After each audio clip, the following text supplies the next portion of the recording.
apakah di BSI atau di luar BSI, tapi saran saya, tapi yang sepengetahuan saya pihak bank pun akan mengambil langkah gitu ya. Mengambil langkah di sini adalah apakah bank ini akan pertama memverifikasi kembali kepada pemilik proyeknya, kepada pihak Pemkop, dan juga bank ini juga akan menganalisa akan memverifikasi lagi pekerjaan yang dikerjakan oleh penyedianya. Dan ternyata apabila pekerjaannya ini dari pihak penyedia ini sebetulnya sudah dinyatakan memang 100% selesai, pihak bank pun juga menurut saya akan mempertimbangkan gitu ya, begitu untuk melakukan yang namanya restrukturisasi atau perpanjangan sampai itu dibayarkan gitu.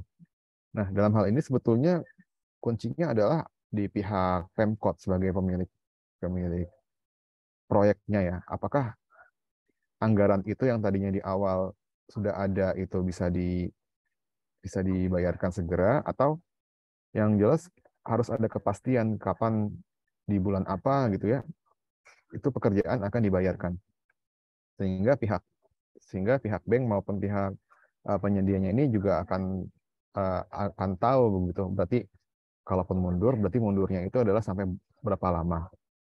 Jadi apakah konsekuensi apakah yang akan nanti dihadapi oleh penanya ini dengan bank tadi, kita belum tahu, nanti tergantung dari kebijakan dari banknya. Apakah nanti akan dikenakan denda, penalti, atau misalkan kalau misalkan itu di bank syariah, nanti akan dilakukan perpanjangan, kita belum tahu ke depannya seperti apa. Cuman kalau masukan dari saya seperti tadi, bahwa pasti akan dilakukan yang namanya pengecekan atau pengauditan ya terhadap penyelesaian pekerjaan tersebut dan juga kepada Pemkotnya untuk menanyakan mengenai anggaran yang tersedia. Demikian Bang Reja. Baik, Mas Afwan, terima kasih atas jawabannya untuk pertanyaan pertama tadi ya. Mungkin saran dari Mas Afwan sendiri kepada kontraktornya perlu mengecek kembali ke pemberi pekerjaan ya, apakah masih tersedia anggarannya atau mungkin ada penganggaran di bidang lain ya gitu ya. Dan juga tadi disarankan juga ketika pembiayaan sudah diajukan bisa juga nanti kooperatif, dalam artian ketika dipanggil pihak bank, kontraktornya juga harus menjelaskan ya kejadian atau kronologis yang terjadi. Mungkin ada solusi-solusi yang baik nih ya Bang ya dari pihak bank gitu. Ya. Iya, ya seperti itu. Lebih baik kita kooperatif dengan pihak Iya. banknya. Baik Mas Afwan atas jawabannya.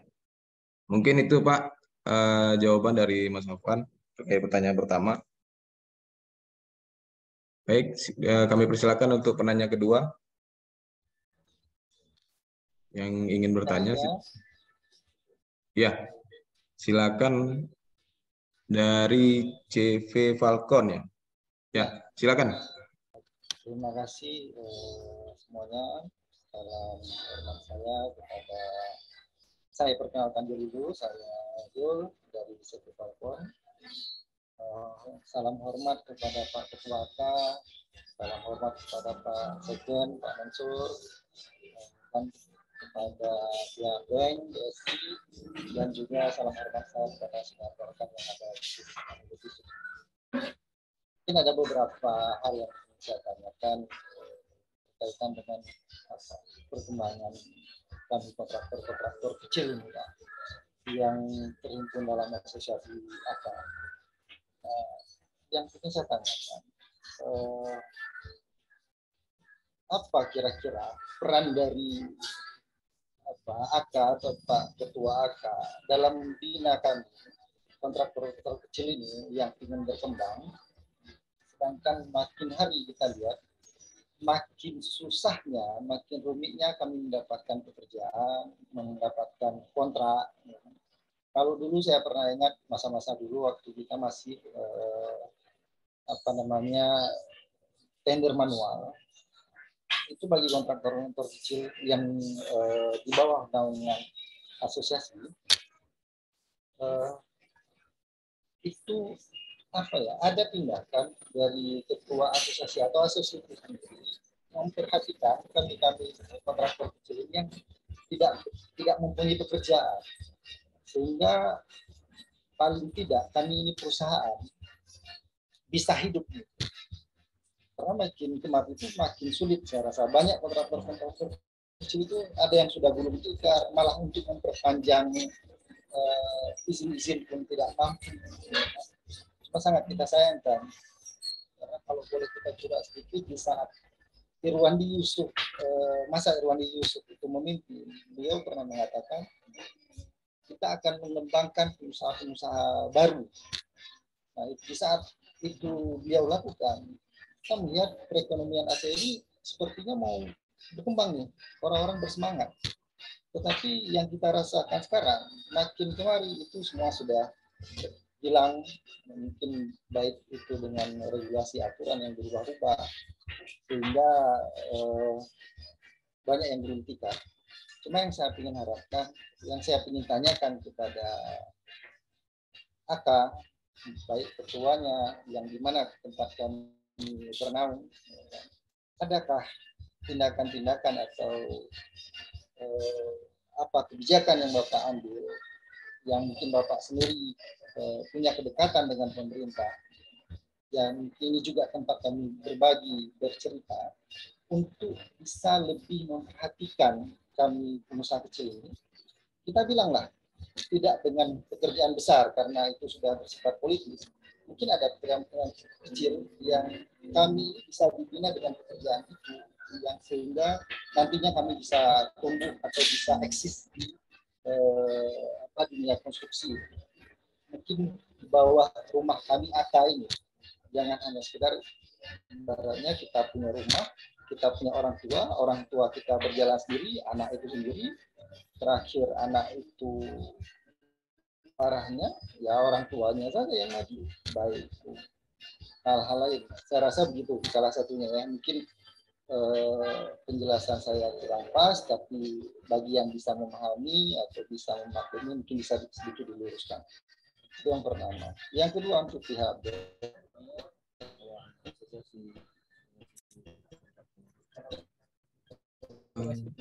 sedikit Pak, suaranya terputus Pak. Kan kita berkontrak, terputus ya, maklumlah ini jaringan. Ya, bisa diulangi Pak. Ya, mungkin untuk dari pihak pembiayaan BSI, saya hanya ingin bertanya satu hal saja. Jika kami sudah terikat kontrak dan kemudian kami dibiayai oleh pihak, kemudian dalam pelaksanaannya kita punya masa kontrak, kita bilanglah 5 bulan, ternyata dalam pelaksanaan kita tidak selesai, melebihi masa waktu tersebut, tetapi kontrak kita itu kena denda atau potongan, itu dari pihak bank sendiri ada kebijakan apa? Apakah potong kontraknya atau kami denda juga atau seperti apa? Mungkin itu saja yang bisa saya tanyakan. Terima kasih kepada operator dan yang lain. Assalamualaikum warahmatullahi wabarakatuh. Waalaikumsalam warahmatullahi wabarakatuh. Terima kasih kepada Pak Zul ya dari CV Falcon. Mungkin ada 2 pertanyaan yang saya simpulkan. Yang pertama mungkin beliau menanyakan bagaimana peran AK terkait badan usaha jasa konstruksi yang di Aceh, mungkin yang badan usaha yang kecil ya, bagaimana bisa menunjang badan usaha kecil ini juga bisa ikut eksis gitu ya. Itu sepertinya Pak ya. Kemudian pertanyaan kedua terkait pembiayaan, mungkin ini ke Pak Afwan Matika yang beliau tanyakan ketika misalkan beliau sudah mendapat kontrak nih Pak, misal tadi dikatakan 6 bulan, kemudian dalam pengerjaannya melebihi waktu 6 bulan sehingga ada pemutusan kontrak. Nah, kemudian saat pembiayaan ke banknya seperti apa nih Pak? Teknis dari bank, apakah sama juga memutuskan kontrak seperti yang dilakukan oleh pemberi pekerjaan? Mungkin untuk pertanyaan pertama ini Pak, langsung ini ada Pak Mus ya. Kita harap kepada Pak Mus nih Pak, mungkin bisa menjawab sedikit dari pertanyaan dari CV Falcon kepada Pak Mustafa Umar selaku Ketua Umum AK. Kami persilakan Pak. Baik, terima kasih. Terutama kepada sahabat tadi dari CV Falcon ya. Menarik sebenarnya pertanyaannya, dan itu sebenarnya pertanyaan sehari-hari yang selama ini memang ditanyakan oleh anggota-anggota AK yang berada di daerah, khususnya dengan kualifikasi kecil ya. Jadi forum ini sebenarnya salah satu ya forum yang kita jadikan sebagai wadah pembinaan terhadap anggota-anggota kita yang berdomisili di seluruh Aceh ataupun di luar Aceh. Kemudian juga apa namanya syarat pemenuhan administrasi perusahaan sampai mana tadi disampaikan oleh saudara Sekjen. Sebenarnya itu dulu yang sangat penting bagi kita adalah mempersiapkan anggota supaya melengkapi semua persyaratan-persyaratan perusahaan sebagaimana yang disyaratkan sesuai dengan regulasi yang dikeluarkan oleh pemerintah yang begitu cepat perubahannya. Nah, ketika anggota-anggota kita telah siap dengan segala kelengkapan perusahaannya dan persyaratannya, maka itu akan lebih mudah untuk mendapatkan pekerjaan-pekerjaan sesuai dengan kelasnya masing-masing. Nah, kita tahu bahwa dinamika dan kompetisi di dalam dunia jasa konstruksi ini luar biasa, Pak, dan perlu profesionalisme bagi kita untuk melihat peluang-peluang usaha baik yang ada di sumber anggaran APBN, APBA, APBK, nah, tentunya ini kan dari proyek provinsi, proyek kementerian dalam bentuk APBN atau APBK dalam skop kabupaten. Jadi tergantung di mana anggota kita berada. Nah, kita senantiasa mendorong supaya anggota-anggota yang ada di daerah tersebut untuk senantiasa berkonsultasi dengan kita di pusat apa menjadi bahan kendala ketika tiap tahun masa anggaran misalnya pekerjaan banyak itu, sementara susah mendapatkan, kayak itu persoalannya. Nah, jadi persoalan sekarang ini tidak seperti zaman sebelum berlakunya LPSE. Ya, kalau dulu pekerjaan PLPL misalnya ada regulasi atau kebijakan oleh pemimpin ataupun kepala dinas yang ada kegiatan sektor jasa konstruksi, itu bisa diambil kebijakan untuk dibagi-bagi kepada asosiasi-asosiasi walaupun dengan jumlah yang terbatas.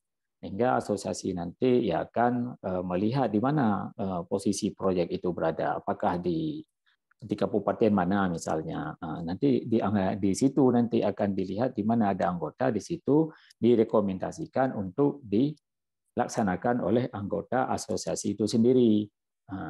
Sekarang dengan berlakunya sistem lelang digital atau LPSI ataupun lewat e-katalog, jadi yang perlu bagi kita adalah mempersiapkan diri dulu administrasi kelengkapan perusahaan sesuai dengan spesialisasi atau kualifikasi yang kita ambil, baru kita nanti melihat apa yang ada di wilayah kita. Jadi tentunya perlu pendekatan. Kalau tender tidak bisa, sekarang tender bisa diikuti oleh seluruh Indonesia. Tidak bisa kita mengatur-ngatur tender, mengarahkan kepada anggota kita, tidak bisa. Paling yang bisa itu dibantu adalah pekerjaan 200 juta ke bawah, di mana sistemnya masih penunjukan langsung. Itu barangkali perlu pendekatan dengan kepala daerah atau kepala SKPD atau SKPA untuk mendapatkan pekerjaan-pekerjaan yang skopnya penunjukan langsung. Oleh karena itu, kita di pimpinan pusat AK ini senantiasa mendorong kemandirian, inisiatif atau inovasi daripada anggota-anggota kita di daerah untuk tidak menunggu. Agar peluang itu harus dilobi, didatangi, disilaturahmi. Ketika dia dikenal, sudah dekat, maka paket-paket PL itu tentunya orang memberikan kepada, atau pemerintah ini lewat dinas-dinasnya memberikan kepada rekanan-rekanan yang sudah dia kenal di lingkungan dinas tersebut. karena ada kebijakan bisa dia tunjuk. Tapi kalau kita tidak dikenal, tidak ini kan agak susah. Makanya kita harus mengenalkan diri ketika ada perusahaan, tolong silaturahmi dengan bupati, dengan kepala dinas. Barangkali ada pekerjaan-pekerjaan di daerah yang bisa dilaksanakan oleh anggota kita, ya, khususnya golongan-golongan kecil. Saya rasa barangkali itu yang dapat saya beri gambaran seperti apa peran kita selama ini kepada anggota-anggota yang ada di daerah. Jadi peran kita adalah sifatnya pembinaan, terutama untuk urusan asosiasi organisasi, bagaimana anggota-anggota kita itu bisa memenuhi persyaratan-persyaratan kelengkapan sehingga dia bisa berpartisipasi dalam pembangunan. Jadi barangkali Saudara Sekjen ada ingin menambah, silakan. Dari saya cukup sekian dulu. Terima kasih. Baik, terima kasih kepada Pak Ketum. Mungkin dari Pak Mansur selaku Sekjen ada yang ingin ditambahkan Pak untuk pertanyaan dari TV Falcon tadi Pak. Ya, dari saya hanya penegasan seperti yang disampaikan oleh Pak Ketum bahwa formalitas atau legalitas badan usaha dulu kita kuatkan. Dengan begitu kita bisa berbicara langsung dengan pemerintah setempat. Mungkin hari ini DPP sedang menyelesaikan akreditasinya. Mungkin program kerja DPP insya Allah tahun ini atau akhir tahun kita sudah mencanangkan untuk berkunjung ke daerah-daerah sekaligus silaturahmi dengan pimpinan-pimpinan daerah. Itu mungkin sudah akan diagendakan ya di tahun ini. Nah, ketika DPP turun ke wilayah, jadi penyedia-penyedia di daerah harus siap dalam arti kata ketika diperkenalkan itu tidak memalukan atau tidak membuat kesan yang tidak baik.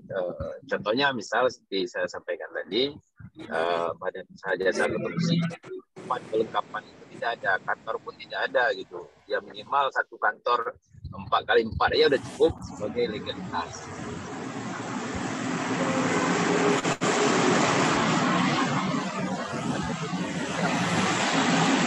Maaf Pak, suaranya suaranya itu kami nggak dengar Pak. Halo? Halo? Ya, Pak, suaranya ya. berisik. Sudah Pak, sudah. Sudah ya.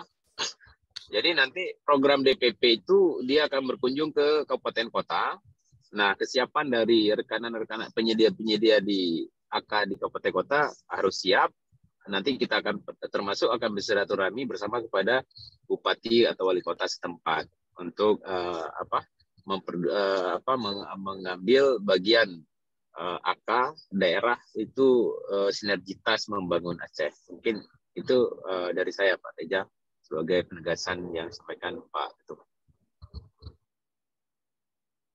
Oke, baik. Terima kasih Pak Mansur selaku Sekjen yang tadi hanya menambahkan itu penegasan ya. Mungkin untuk pertanyaan pertama tadi, apa peran AK mungkin sudah dijawab oleh Pak Ketum tadi dan tambahan dari Pak Sekjen bahwasanya ini perlu yang namanya juga kemandirian ya dari badan usaha di daerah juga memenuhi persyaratan sebagaimana ketentuan yang undang-undang tadi, baru nanti ketika sudah terbentuk baru misalkan memberikan peluang juga BPPAK dalam hal ini juga mengayomi seluruh anggotanya di daerah. Jadi juga nanti ada support ya, baik itu silaturahmi seperti bilang Pak Ketum tadi, kira ada hal-hal atau pekerjaan yang bisa dikerjakan oleh badan usaha kecil yang berada di daerah. Mungkin itu jawaban untuk pertanyaan pertama. Mungkin yang pertanyaan kedua ke Mas Afwan, Mardika, kami persilakan Mas. Baik, terima kasih Bang Reja untuk pertanyaan dari Pak Zul dari CV Falcon. Ini berarti kasusnya adalah sudah terjadi atau belum terjadi ya Pak Zul ya? Kalau boleh tahu Pak. Mungkin Pak, ini pernah terjadi dan mungkin jadi pengalaman untuk ke depan jika ini terjadi. Karena apa? Banyak kasus di lapangan ada juga dinas-dinas itu mengenakan denda kepada kami.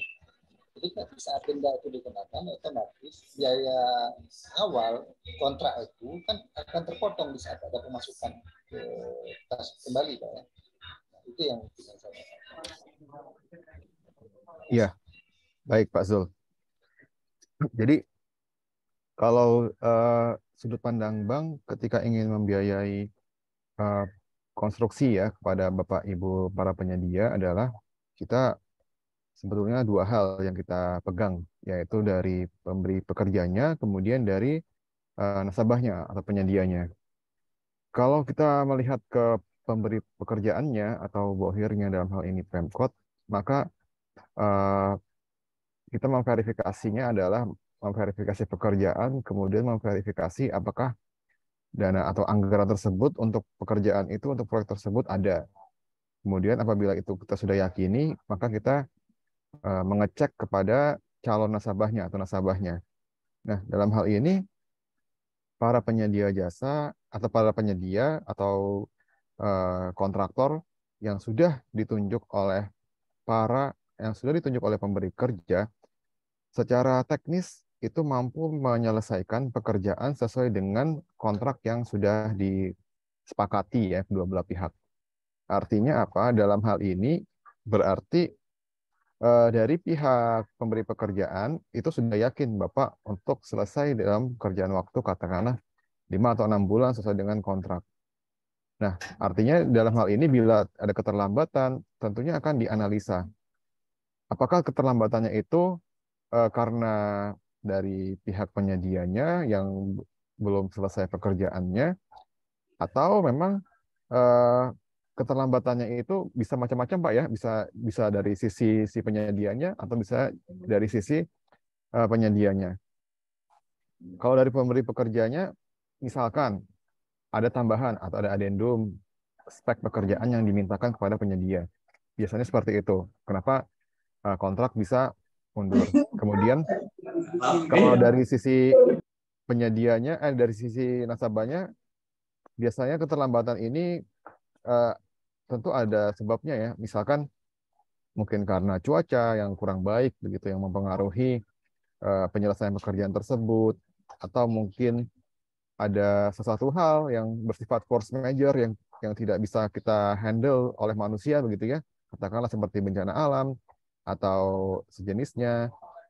Kemudian katakanlah mungkin karena disebabkan memang karena kesalahan dari penyedianya sendiri yang menyebabkan yang seharusnya pekerjaan itu selesai 6 bulan gitu ya, ini menjadi mundur.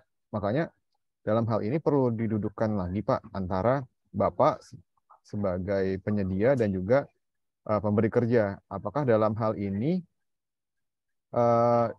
permasalahan keterlambatan ini disebabkan oleh prestasi Bapak sebagai penyedia atau dari pihak si penyedianya ini, dari pihak pemberi kerjanya. Nah, biasanya ada mekanisme Pak, di mana dari kedua belah pihak itu tidak langsung memutus begitu saja ya. Tentunya ada yang namanya mekanisme beda-beda ya. Tapi kalau yang di lingkungan pemerintah biasanya ada mekanisme untuk yang namanya meeting atau rapat untuk penyelesaian ini. Nah, yang dibahas adalah misalkan Bapak Ibu memiliki timeline atau kurva S yang harus dipenuhi. Katakanlah di bulan ini memang harus sudah selesai. Tapi Bapak Ibu bisa, ketika Bapak Ibu realisasinya di bawah itu, Bapak Ibu bisa sampaikan kepada pemberi kerjanya bahwa permasalahannya ini bukan permasalahan yang ada di Bapak Ibu. Tapi kalau memang itu permasalahannya itu jelas di Bapak Ibu, maka dari pihak pemberi pekerjanya pun, pemberi kerjaannya akan memberikan penalti atau denda kepada Bapak Ibu untuk menyelesaikan pekerjaan tersebut. Nah, saran saya adalah ketika Bapak Ibu kondisi seperti ini, Bapak Ibu coba dihitung kembali ya ketika misalkan ikut pekerjaan dengan nilai kontrak yang sudah disepakati. Apakah dengan nilai kontrak segini harganya masuk? Wah, atau misalkan dari sisi kontraktor misalkan melihat ini harganya terlalu mepet, terlalu tipis untuk dipaksakan untuk dapat pekerjaan. Nah, kalau memang terlalu yang kondisi-kondisi seperti itu yang harganya terlalu tipis, yang terlalu mepet, ya saran dari kami juga tidak memaksakan ya, karena berpotensi misalkan terjadi ternyata proyeknya tidak selesai dan mengakibatkan dari pihak pemberi kerjanya itu juga ikut mendenda Bapak Ibu. Nah, makanya dalam hal ini perlu bijak juga Bapak Ibu ketika ingin mengerjakan sesuatu atau ada pekerjaan kontrak sesuatu untuk melihat dulu secara keseluruhannya. Dari sisi kemampuan, dari sisi teknis, apakah Bapak Ibu memiliki kemampuan untuk menyelesaikan itu? Dari sisi permodalan, apakah modal Bapak Ibu mampu untuk menyelesaikan proyek itu sesuai dengan timeline-nya, sesuai dengan jangka waktunya? Kemudian juga mengantisipasi hal-hal yang katakanlah kita di luar kemampuan kita seperti kondisi bencana alam gitu dan lain-lain. Nah, kalau satu yang dua tadi itu sudah sudah dilaksanakan oleh Bapak Ibu, kemudian memang ada kondisi force majeure atau kondisi alam yang tidak bisa diantisipasi, menurut saya ada kebijakan dari pemberi kerja itu untuk memberikan tambahan jangka waktu, dan Bapak Ibu nanti akan ada disesuaikan atau di adendum kontraknya untuk mengerjakan proyek tersebut. Nah, dalam hal ini bagaimana Bank dalam menyikapi ini? Ya, Bank juga nanti akan menganalisa. Kalau Bank menganalisa Bapak Ibu pekerjaannya di awal melihat, wah ternyata pekerjaan ini tidak akan selesai dalam waktu 5 bulan atau 6 bulan. Bank membolehkan untuk memperpanjang jangka waktu katakanlah sampai 6 atau sampai 7 bulan. Berarti aman Bapak Ibu selama jangka waktu pembelian bank itu masih cukup Bapak Ibu untuk menyelesaikan keterlambatan tadi. Tapi seandainya menurut bank itu sudah bisa diselesaikan dan jangka waktu pekerjaannya selesai dan Bapak Ibu ternyata kesalahannya itu ada di Bapak Ibu, maka yang dari pihak bank akan menunggu kebijakan dari pemberi kerja tadi, apakah akan memutus ataukah akan memberikan kesempatan Bapak Ibu untuk menyelesaikan pekerjaan tadi. Nah, apabila dari pihak pemberi pekerja tadi memutuskan untuk memperpanjang, maka nanti bank akan memperpanjang juga jangka waktu Bapak sampai pekerjaan itu selesai dan terbayarkan. Namun apabila bank menilai dari pihak pemberi pekerja menilai hal tersebut tidak bisa dilanjutkan, atau dalam hal ini pihak penyedia ini harus membayar penalti kepada pemberi kerja, ya maka hal itu harus dilakukan oleh penyedia jasa gitu ya.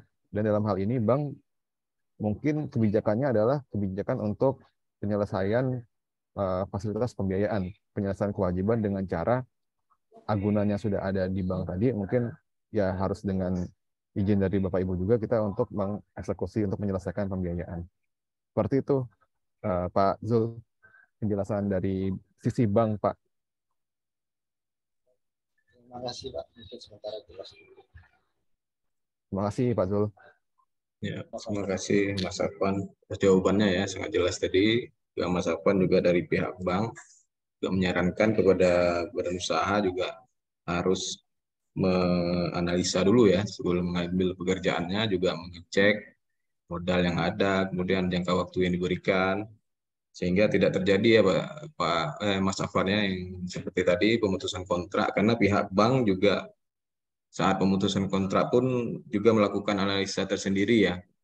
Nanti bisa jadi kalau penilaian bank bisa diperpanjang, maka pihak bank akan memperpanjang masa untuk pembiayaannya gitu ya Mas ya. Siap, betul Bang Reja. Baik, untuk pertanyaan yang ketiga dipersilakan. Bapak Ibu yang ingin bertanya.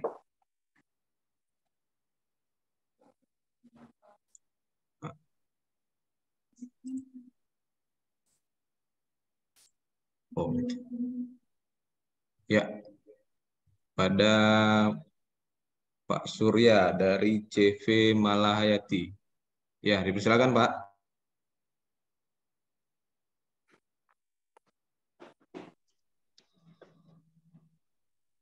Terima kasih Pak Reja.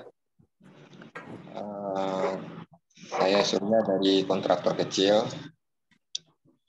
Saya lebih kepada ide atau saran aja, sedikit gagasan. Kita kompleksitas masalah di jasa konstruksi itu kan butuh perhatian khusus di dalamnya itu.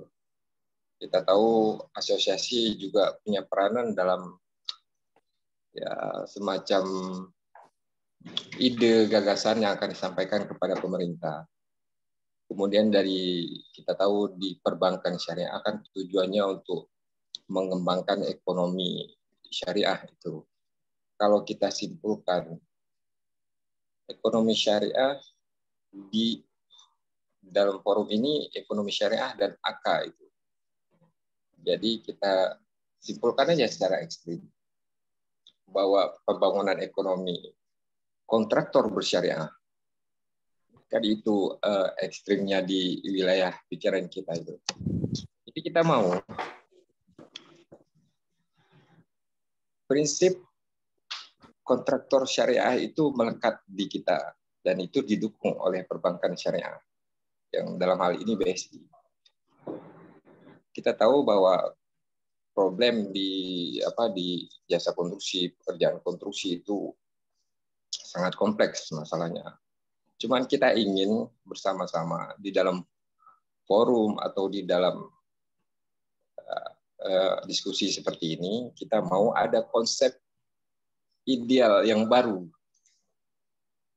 Jadi dahulu kita mengalami yang namanya segala permasalahan, dan kita di ke depan kita mau ada konsep baru itu yang kita munculkan. Yaitu apa konsep barunya? Konsep barunya ya kita bilang aja kontraktor syariah. Jadi kalau kita inginkan konsep baru kontraktor syariah. Dalam hal ini seluruh kontraktor yang berada di bawah AK mengikuti perkembangan-perkembangan baru itu yang namanya profesi kontraktor. Kita tahu yang namanya profesi kan tidak hanya skill, tidak hanya keterampilan, tapi dituntut untuk mengerti, paham tentang peraturan perundang-undangan dan memiliki potensi juga untuk perumusan dalam kebijakan. Kan kita inginkan itu di masyarakat jasa konstruksi. Kita akan menuju perkembangan itu. Nah, tentu akan ditopang dengan pembiayaan syariah. Dalam hal ini, kita inginkan Bank Syariah BSI tidak hanya masalah nasabah atau apa. Kita inginkan semacam pikiran konseptual, teknikal juga, dan hubungan antara perbankan dan pelaku usaha. Kan itu yang kita inginkan. Kita bilang aja Bapak dari BSI juga kita harapkan mampu masuk ke dalam pengetahuan tentang jasa konstruksi, undang-undang jasa konstruksi itu. Jadi tidak hanya sebatas pembiayaan atau apa, tapi masuk ke dalamnya. Karena kita ingin wujud daripada kontraktor syariah yang dia dibiayai oleh bank syariah itu terwujud di suatu hari nanti. Jadi kalau kita lihat sistem akad musyarakah, artinya ada keuntungan dan kerugian yang ditanggung bersama. Tapi resiko itu yang namanya kerugian kita tidak inginkan itu. Maka perlu dilakukan pendampingan atau apa semacam itu. Jadi kolaborasi antara perbankan syariah dan kontraktor syariah semakin profesional. Kita inginkan itu di konsep ide yang baru. Terima kasih, Pak. Baik, terima kasih dari Pak Surya nih dari CV Melhayati. Mungkin beliau bukan bertanya ya, Mas Asvan, mungkin memberikan sebuah gambaran ya kepada baik itu kontraktor juga kepada pihak bank dalam hal ini BSI Syariah agar dapat ke depannya berkolaborasi mendukung mungkin setiap persoalan ya khususnya di Badan Usaha Jasa Konstruksi. Mungkin beliau menyampaikan pendapat beliau seperti itu. Mungkin Mas Afwan bisa sedikit Mas, biar maksudnya apa nih yang selama ini BSI ya telah lakukan terhadap kontraktor khususnya Mas, yang dari BSI-nya baik itu program atau pembinaan Mas. Karena tadi juga dari Pak Surya ada menyampaikan ada kolaborasi sehingga Badan Usaha Jasa Konstruksi juga bisa berkembang gitu Mas. Mungkin Mas Afwan ada sedikit Mas untuk bisa disampaikan. Iya, baik. Terima kasih Bang Reja. Terima kasih juga pertanyaan dari Pak Surya. Tadi statement dari Pak Surya kepada mengenai konsep kontraktor syariah ya, itu juga menarik ya bagi kami ya. Jadi terutama di Provinsi Aceh sendiri, di mana sudah banknya adalah sudah bank syariah juga gitu ya. Sehingga kami sebagai pihak bank itu ada di bagian belakang ya, bagian yang mensupport teman-teman pelaku usaha itu untuk berkembang.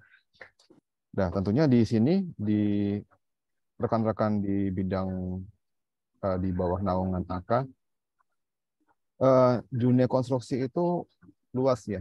Kemudian tadi yang disampaikan juga oleh Pak Ketum, Pak Mustafa Umar, bahwa para rekan-rekan kontraktor di sini selain juga harus mengupdate ketentuan yang ada sekarang ya, karena undang-undangnya itu kan berkembang terus ya, sehingga para mitra atau para kontraktor ini juga harus mengikuti perkembangan zaman dan juga pandai-pandai untuk membuka peluang gitu ya.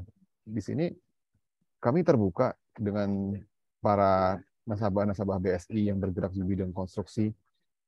Kita beberapa kesempatan kita juga ada acara-acara dengan ketemu dengan para para pemilik pekerjaan begitu ya. Terus kemudian mungkin di suatu kesempatan nanti BSI bisa berperan sebagai penghubung begitu ya antara para rekan-rekan sini yang memiliki sebagai kontraktor di satu bidang nanti dihubungkan dengan para penyedia jasanya gitu atau dihubungkan dengan para pemberi kerjanya, sehingga peran BSI di sini adalah selain juga kita sebagai kreditur pemberi pembiayaan kepada Bapak juga sebagai untuk mengembangkan ekosistem konstruksi syariahnya di Aceh ya. Gitu. Kemudian yang kedua yang mungkin bisa kami berikan kepada yang bisa BSI apa ya, ide-ide yang bisa kami berikan kepada Bapak Ibu adalah kami forum-forum seperti ini memang harus dihidupkan atau dibuat secara rutin, dan kalau bisa memang ada seperti latihan begitu ya kepada para teman-teman, para rekan-rekan mitra kontraktor ini begitu, supaya teman-teman ini pertama paket pekerjaan itu kalau Bapak Ibu lihat ya, misalkan Bapak Ibu ingin melihat saya ingin dapat kontrak untuk sesuai dengan bidang saya, katakanlah di bidang sipil. Bapak Ibu bisa sekarang ini karena sudah nasional ya, Bapak Ibu bisa buka lelang elektronik gitu ya di masing-masing kementerian atau di masing-masing pemerintah daerah begitu ya. Kemudian Bapak Ibu bisa memperhatikan di situ mana yang sesuai dengan kualifikasi saya gitu. Di situ sangat terbuka lebar. Artinya bila rekan-rekan kontraktor ini melihat di Aceh peluangnya misalkan sesuai dengan bidang rekan-rekan ini tidak untuk kemungkinan di tempat lain atau di kota lain itu ada gitu ya, terbuka. Dan di sini perlu kolaborasi juga antara pihak BCP AK ya untuk membantu para kontraktornya ini naik kelas gitu ya, sehingga nanti tujuan mulianya adalah yang tadi kontraktornya masih yang levelnya kecil itu didorong untuk berkembang menengah, dan tidak menutup kemungkinan akan muncul kontraktor-kontraktor besar yang muncul dari anggota AK ini. Begitu Bang Reja dan Pak Surya. Baik, terima kasih Mas Afwan. Mungkin ada beberapa poin tadi yang disampaikan Mas Afwan. dengan adanya konsep syariah ini juga BSI juga sangat mendukung ya, apalagi kita di Aceh ya Mas sudah menerapkan perbankan syariah, dan BSI juga bisa menjembatani ini ke depan, khususnya Badan Usaha Jasa Konstruksi dengan pemberi. Jadi Mas Afwan juga menyampaikan mungkin ke depan harapan kepada AKAS tersendiri agar forum-forum seperti ini dibuat rutin kepada anggota, agar anggota juga bisa selain upgrade informasi juga bisa mengupgrade badan usaha jasa konstruksi tersendiri yang seperti Mas Afwan sampaikan dari kecil mungkin meningkat jadi menengah, dari menengah menjadi besar ya Mas. Ya itu mungkin surah untuk jawaban dari Mas Afwan ya. Baik, karena penanyanya sudah kita batasi tadi untuk 3 penanya, mungkin ini ada tambahan dari kolom chat, pertanyaan terakhir dari atas nama Hafnidar nih. Hafnibar, yaitu pertanyaannya, secara ketentuan Undang-Undang Jakon di dalam terkait kegagalan bangunan, itu sudah diatur adalah berlaku hukum keperdataan. Namun di dalam kenyataannya di lapangan itu ditindak atau dilaksanakan oleh pihak polisi. Nah, pertanyaannya di mana letak APH itu ketika ada laporan kekurangan dan bahan atau kegagalan bangunan? Mungkin ini tepatnya kepada pemateri 1 ya. Ya, kepada Pak Sekjen mungkin Pak. Pertanyaannya terkait kegagalan bangunan nih Pak. Kepada Pak Sekjen.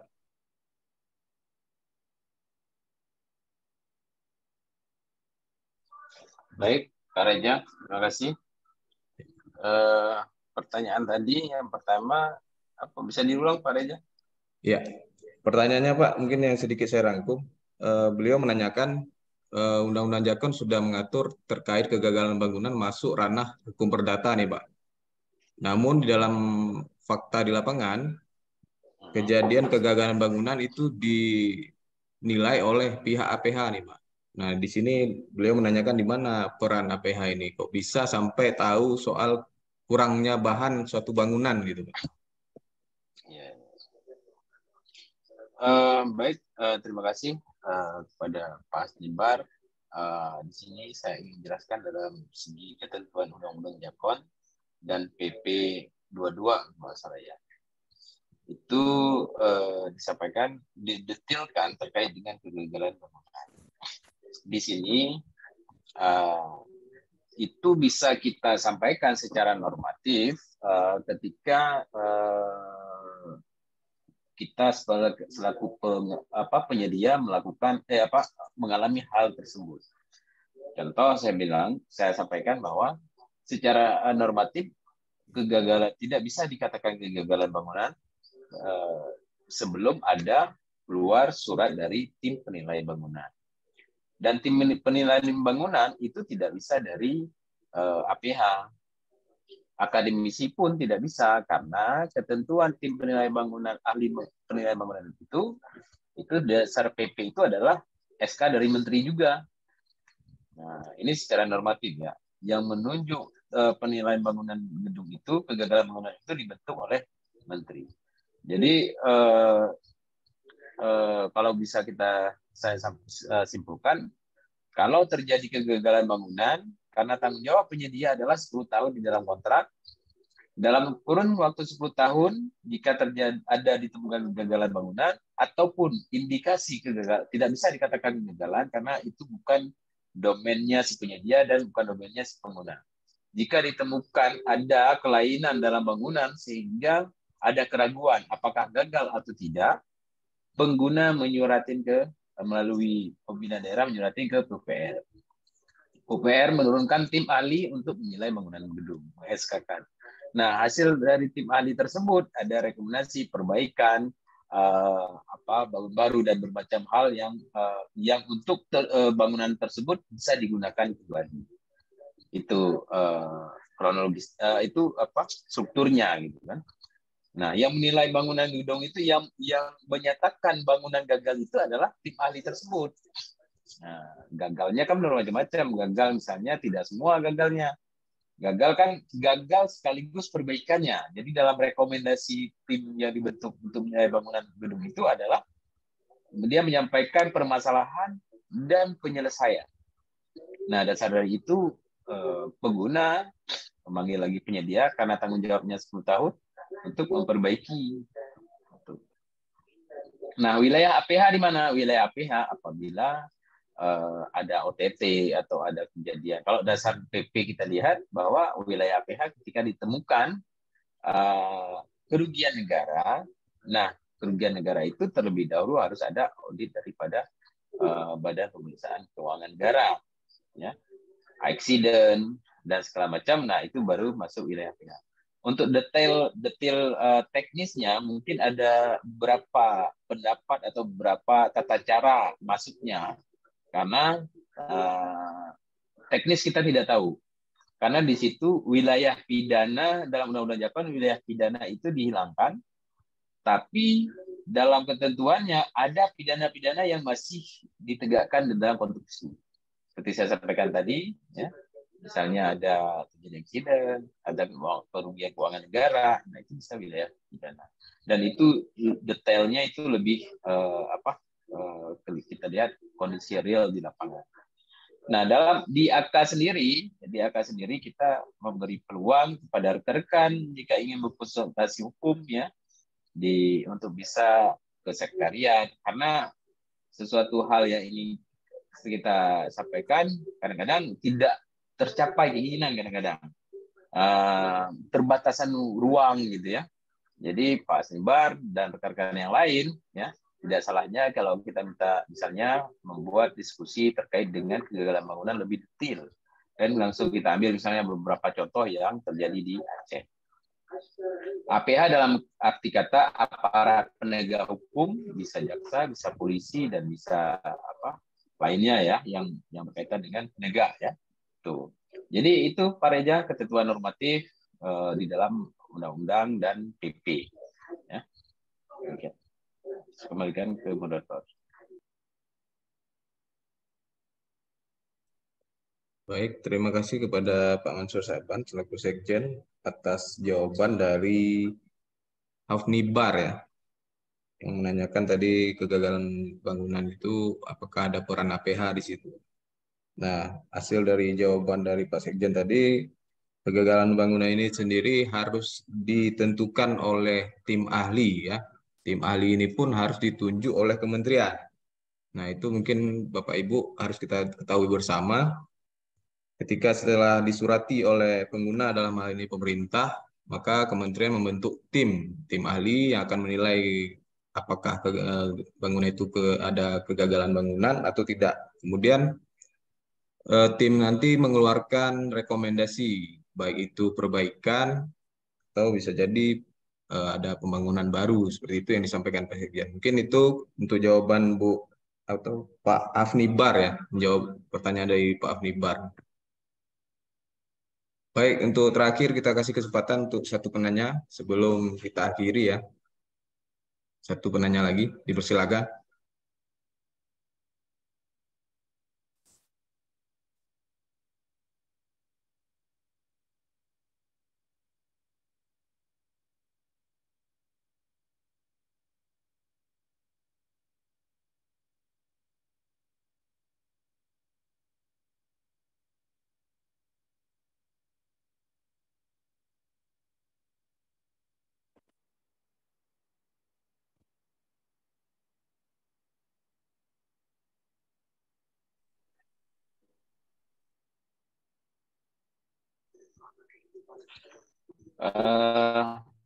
Pak Reja. Ya Pak. Moderator.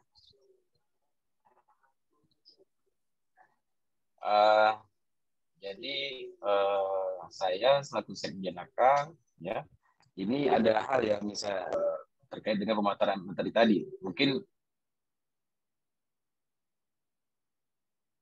rekan-rekan yang ingin mengajukan fasilitas kredit ke BSI ya, sebagai bahan kita sehari-hari ya. Jadi ini terkait dengan biaya administrasi. Hari ini kan biaya administrasi itu semua bank punya biaya administrasi, baik Bank Aceh, BSI, konvensional ya. Jadi biaya administrasi rendah yang disampaikan oleh dari BSI ya tadi, rendahnya itu apakah ada standarnya ya? Misalnya dari budgetnya, seperti yang disampaikan Pak Afan Mardika tadi, apakah biaya administrasi itu diukur dari apa? Apakah misalnya kalau kredit di 1 miliar, 1% dari 1 miliar, ataupun bisa aja tidak negosiasi gitu. Nah itu Pak Reza, supaya jadi masukan kita semua juga ya. Ketika nanti ada menggiring teman-teman yang kekurangan modal, kita bisa mensupport, bisa pinjaman ke BSI.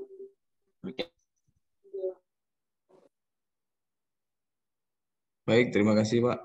Mungkin itu Mas Afwan dari Pak Mansur selaku Sekjen AK. Ada pertanyaan menarik tadi terkait biaya administrasi ini Mas Afwan. Apakah mungkin diukur dari nilai pinjaman atau seperti apa nih teknisnya Mas Afwan? Mungkin kepada Mas Afwan kami persilakan Mas. Ya, terima kasih Bang Reja dan Pak Mansur. Jadi biaya administrasi yang dimaksud di BSI ini adalah biaya administrasi tergantung dari plafon pembiayaan yang disetujui dari situ. Dan biaya administrasinya itu adalah bukan dikenakan dari pembiayaan yang digunakan. Jadi kalau ada plafon katakanlah 1 miliar yang digunakan adalah 500 juta, maka biaya administrasinya itu diukur dari 500 juta.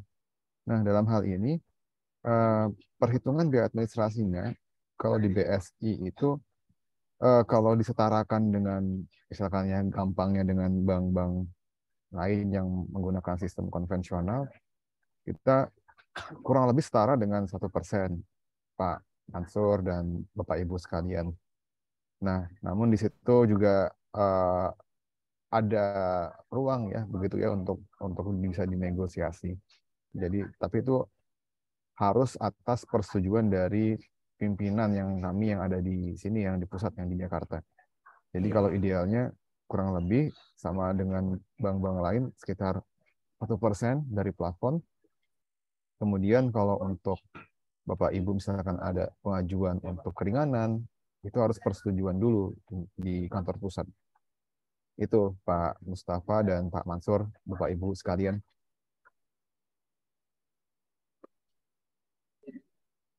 Baik, terima kasih Mas Afwan. Untuk pembiayaan literasi tadi tergantung platform yang diajukan ya Mas.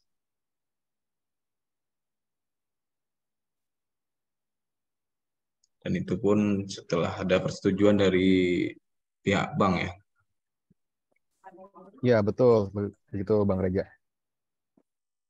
Mungkin itu Pak Sekjen jawaban dari Mas Afwan terkait biaya administrasi ya. Pembiayaan konstruksinya Pak. Ya, terima kasih.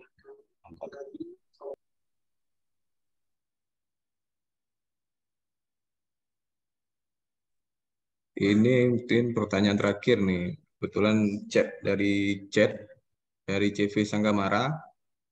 Beliau menanyakan, misalkan saya badan usaha jasa konstruksi baru, kemudian memenangkan sebuah tender proyek. Jadi kalau untuk modal ingin mengajukan pembiayaan ke BSI bisa tidak? Karena tadi dilihat dari Mas Afwan nih dari PowerPoint katanya Mas ada menyantumkan ada perputaran ya uang di bank seperti itu. Apakah bisa itu Mas? Mungkin itu pertanyaannya ke Mas Afwan. Kami persilakan. Iya. Jadi seperti yang disampaikan oleh Pak Mansur di awal ya, untuk bank itu persyaratannya mirip-mirip dengan Bapak Ibu itu ketika Bapak Ibu mengikuti sebuah proses tender. Artinya yang diminta oleh pemberi kerjanya yaitu kurang lebih yang dimintakan oleh bank. Nah, dalam hal ini kurang lebih kita sama ya maksudnya dalam sisi poin-poin yang dipersyaratkan, baik itu untuk persyaratan di pemberi kerja, mengenai pengalaman, mengenai lama usaha, begitu ya. Dan bila Bapak Ibu sebagai PT baru, kemudian memiliki kontrak dan kemudian ingin mengajukan ke bank, maka sesuai dengan persyaratan bank, belum masuk ke dalam kriteria yang bisa dibiayai. Nah, namun dalam hal ini kami tidak langsung bilang ini ditolak. Kami akan mendalami dulu ya seberapa masing-masing dari pemutus pembiayaan kami ini yakin untuk membiayai Bapak atau Ibu. Artinya tetap ada proses analisa. Memang kalau secara ketentuan belum masuk karena dari sisi pengalaman usaha belum sampai 3 tahun, kemudian dari mutasi rekening gitu ya belum ada, sehingga belum terlihat begitu ya mengenai pengalaman Bapak Ibu seberapa mampu Bapak Ibu untuk menyelesaikan pekerjaan ini. Lain halnya misalkan Bapak Ibu ternyata PT-nya baru tapi Bapak Ibu sebelumnya sudah memiliki pengalaman di PT yang lain begitu ya. Kemudian PT-nya ini adalah sebagai anak usahanya, atau kemudian Bapak Ibu memiliki pengalaman ikut kerja sama orang lain yang sama-sama konstruksi juga, ya itu bisa jadi pertimbangan kami. Tapi kalau secara keterangan awalnya Bapak Ibu hanya bilang ini perusahaan baru terus dapat kontrak mau ngajukan pembiayaan ke BSI, kalau penjelasannya hanya segitu, belum bisa Pak untuk dibiayai. Itu Bang Reja. Baik, Mas Afwan, terima kasih. Mungkin itu jawaban untuk penanya dari CV Sanggamara ya. Bahwasanya dari pihak bank bukan membatasi ya Mas, tapi melihat juga dari rata-rata saldo atau yang ada di CV-nya ya, kemudian pengalaman. Karena tadi juga disampaikan oleh Pak Mansur, bahwasanya badan usaha juga harus punya pengalaman. Nah, pihak bank pun itu menjadi penilaian khusus tadi Mas ya, agar dapat diberikan pembiayaan konstruksi. Mungkin itu jawaban pada CV Sanggamara ya. Baik, karena sudah ada 5 penanya tadi, mungkin karena waktu juga sudah pukul 12.36 menit, yang sebenarnya sudah melewati batas waktu ya. Mungkin kita rasa cukup ya untuk para penanya. Mudah-mudahan tadi sudah terwakilkan semua jawabannya. Mungkin dari saya moderator, saya anggap ini untuk penanya kami tutup. Dan ada beberapa hal yang saya simpulkan. Yang pertama terkait Badan Usaha Jasa Konstruksi, Bapak Ibu ketahui bersama, yaitu badan usaha yang memberikan layanan jasa konstruksi, jasa konsultasi, dan jasa pengawasan, konsultasi pengawasan. Kemudian tadi juga ada disampaikan oleh pemateri pertama, yaitu bentuk-bentuk badan usaha jasa konstruksi. Mungkin Bapak Ibu sekalian yang belum ada badan usahanya bisa memilih, ada bentuk FIT, PT, kemudian ada CV, dan ada bentuk firma. Nah, kemudian juga setelah dibentuk, badan usaha ini memilih kualifikasinya. Apakah itu kecil, menengah, besar. Itu pun tergantung dari modal masing-masing Bapak Ibu sebagai pemilik perusahaan ya. Nah, terkait pembiayaan yang saya rangkumkan, yang disampaikan oleh Mas Afwan Merdeka, mungkin hampir sama. Ketika Bapak Ibu sudah mendirikan badan usaha, tentunya sudah memiliki akte pendirian dari Kemenkumham, kemudian juga NIB ya terkait bidang yang diambil. Kemudian juga ada syarat khusus itu sebenarnya yang dari BSI, itu rata-rata saldo mengendap selama 6 bulan ya Mas. Betul, minimal 6 bulan Bang Reja. Minimal 6 bulan ya. Ya, itu mungkin informasi atau rangkuman yang Bapak Ibu dapat untuk diketahui. Ketika syarat tersebut setelah dipenuhi, maka pihak bank pun akan istilahnya memberikan pembiayaan konstruksi. Dan salah satu yang wajib lagi itu kontrak kerja ya. kontrak kerja yang telah didapatkan dari pemberi kerja. Mungkin menyambung dari penyampaian Pak Sekjen tadi nih Mas, bahwasanya juga pihak bank juga tidak memilih badan usaha itu di atas kertas ya Mas. Kantornya nggak tahu di mana. Nah itu juga perlu diperhatikan Bapak Ibu ya, karena tadi kewajiban juga memiliki yang seperti Pak Sekjen sampaikan, ada kantor, kemudian ada personil, kemudian ada peralatan. Sehingga pihak bank pun tidak ragu dalam memberikan pembiayaan konstruksi. Nah, mungkin itu beberapa poin penting yang saya rangkum dalam pertemuan webinar kali ini terkait pembiayaan konstruksi. Yang pada intinya setiap badan usaha itu wajib memenuhi legalitas yang telah ditentukan oleh ketentuan Undang-Undang Jakon tadi. Baru pihak bank yakin akan memberikan pembiayaan konstruksi. Nah, mungkin itu beberapa hal yang dapat saya simpulkan. Saya selaku moderator, mohon maaf apabila ada kesalahan dalam pengucapan. Terima kasih Pak Afwan, Merdeka atas waktunya, menyempatkan diri, mengisi narasumber pada kegiatan ini. Juga terima kasih Pak Sekjen. Kemudian kepada Pak Ketum, terima kasih Pak Ketum telah membuka acara dan berhadir sampai dengan akhirnya kegiatan. Saya selaku moderator, pamit undur diri. Saya kembalikan ke host. Wabillahi taufiq wal hidayah. Wassalamualaikum warahmatullahi wabarakatuh. Waalaikumsalam warahmatullahi wabarakatuh. Baik, terima kasih kepada Bapak Reza Alfat selaku moderator. Nah, dengan berakhirnya pemaparan materi sekaligus diskusi kita tadi, maka berakhir pula acara ini. Untuk menutupi kegiatan kita pada siang yang berbahagia ini, kita minta closing statement darinya Bapak Ketua Umum Asosiasi Kontraktor Aceh, Bapak Mustafa Umar. Kepada Bapak, dipersilakan Pak. Baik, terima kasih. Assalamualaikum warahmatullahi wabarakatuh. Waalaikumsalam warahmatullahi wabarakatuh.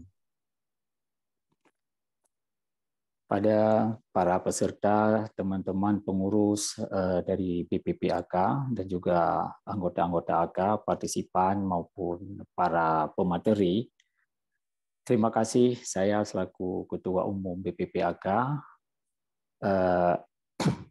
mengucapkan apresiasi yang setinggi-tingginya atas partisipasi para pihak, terutama tim sekretariat di bawah naungan Saudara Sekjen, juga waktu yang cukup luar biasa panjangnya kepada Pak Afwan Mardika juga dari BSI, yang biasanya kita 1 jam setengah sudah selesai, namun menyangkut topik yang kita bahas dalam webinar kali ini sangat menarik, yaitu menyangkut dengan pembiayaan proyek di bidang jasa konstruksi. Baik, terima kasih semuanya. Saya akhiri dan saya tutup acara webinar pembiayaan jasa konstruksi yang diselenggarakan oleh Badan Pimpinan Pusat Asosiasi Kontraktor Aceh. Assalamualaikum warahmatullahi wabarakatuh. Waalaikumsalam warahmatullahi wabarakatuh. Terima kasih kepada Bapak Mustafa Umar selaku Ketua Umum Asosiasi Kontraktor Aceh. Nah, untuk mengakhiri kegiatan kita pada siang yang berbahagia ini, kita minta untuk semuanya peserta yang berhadir pada ruang Zoom ini untuk dapat menghidupkan kameranya guna kita mendokumentasi kegiatan kita pada siang yang berbahagia ini.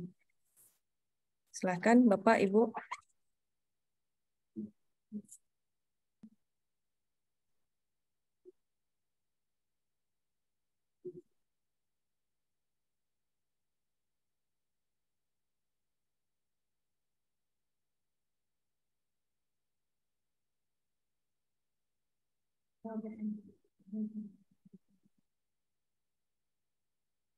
Baik, terima kasih Bapak Ibu atas partisipasinya.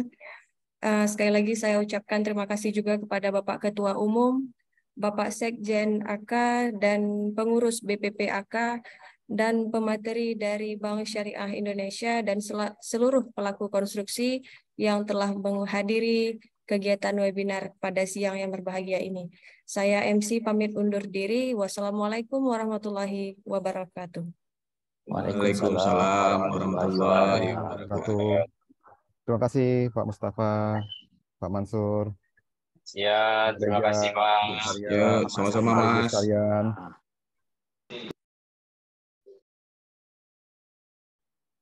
Izin untuk pamit. Baik Mas.